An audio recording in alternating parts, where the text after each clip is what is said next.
সাধারণকালের অষ্টম সপ্তাহ শনিবার। প্রথম পাঠ প্রেরিত দূত জুদের ধর্মপত্র, 17 অধ্যায়, পদ সংখ্যা 20 থেকে 25। খ্রিস্ট ভক্তদের কাছে প্রেরিত দূত জুদের উপদেশবাণী। প্রীতিভাজনেরা, আমাদের প্রভু যীশুখ্রিস্টের প্রেরিত দূতেরা ভবিষ্যৎবাণী করে যা বলে গেছেন, তোমরা কিন্তু তা মনে রেখো। তোমরা যে পরম পবিত্র সত্যে বিশ্বাসী, তোমরা কিন্তু সেই সত্যের ভিত্তিতে নিজেদের জীবন গড়ে তোলো। পবিত্র আত্মার প্রেরণায় প্রার্থনা করো। সর্বদা ঈশ্বরের ভালোবাসার আশ্রয়েই থাকো।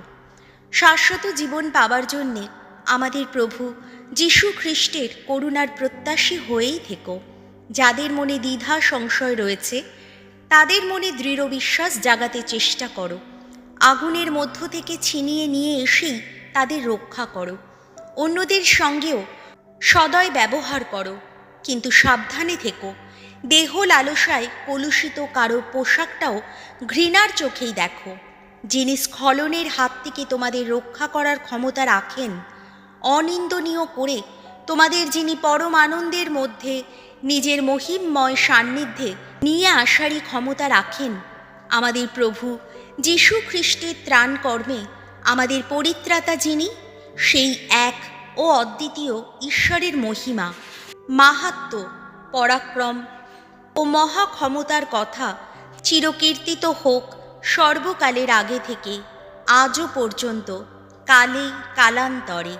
আহা, তাই হোক। প্রভুর বাণী। শাম সঙ্গীত ধুয়ো। প্রভু, তোমারই জন্যে তৃষিত আমার প্রাণ। ওগো ঈশ্বর, তুমি তো আমার আপন ঈশ্বর, তোমাকেই খুঁজে ফিরি আমি। তোমারই জন্যে তৃষিত আমার প্রাণ। আমার এই দেহ তোমারই জন্যে ব্যাকুল, যেন শুষ্ক তৃষাতুর জলহীন কোনো ভূমির মতো। ধুয়ো। প্রভু, তোমারই জন্যে তৃষিত আমার প্রাণ। তাই তো এখন পুণ্য ধামের দিকে, ওগো, তোমারই দিকে তাকিয়ে রয়েছি আমি। তোমার শক্তি, তোমার মহিমা দেখতেই চাই আমি।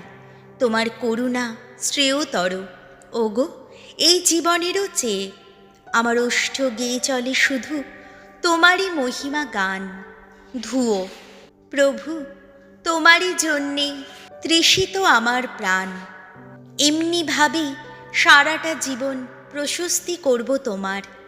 দুটি হাত তুলে স্মরণ করব তোমার আপন নাম। সুস্বাদু কোনো মহাভোজে যেন তৃপ্তই হবে প্রাণ। উল্লাস ভরা কণ্ঠে তখন গেয়ে যাব আমি তোমারই কীর্তি গান। ধুয়ো। প্রভু, তোমারই জন্যে তৃষিত আমার প্রাণ। বাণী বন্দনা। জয় জয় প্রভুরও জয়। খ্রিস্টবাণীর মহাসম্পদ বিরাজিত হোক তোমাদের অন্তরে। তোমরা খ্রিস্টেরই হাত দিয়ে পিতার চরণে নিবেদন করো কৃতজ্ঞতার ডালি। জয় জয় প্রভুরও জয়। মার্ক রচিত মঙ্গল সমাচার, 11 অধ্যায়, পদ সংখ্যা 27 থেকে 33। যিশুর অধিকার নিয়ে প্রশ্ন তুলে ধর্মনেতারা নিজেরাই অপদস্থ হলেন। যিশু ও তাঁর শিষ্যেরা আবার জেরুজালেমে এলেন।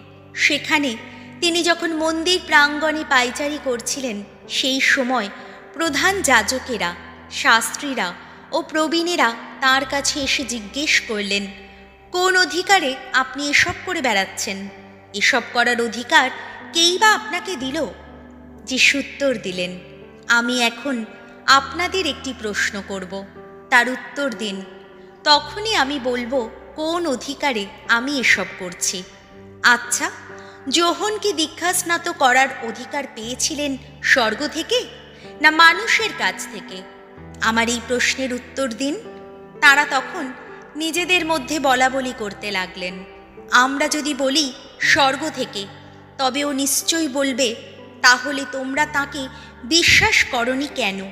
এদিকে এ কথাও কি বলতে পারি মানুষের কাছ থেকে? আসলে সেখানে ভিড় করা লোকদের তারা মনে মনে ভয় পাচ্ছিলেন, কেননা সকলেই মনে করত যে যোহন সত্যিই একজন প্রবক্তা ছিলেন। তাই উত্তরে তারা যিশুকে বললেন, আমরা জানি না। যিশুও তখন তাদের তেমনি বললেন, তাহলে আমিও আপনাদের বলবো না কোন অধিকারে আমি এসব করছি। প্রভু যিশুর মঙ্গল সমাচার।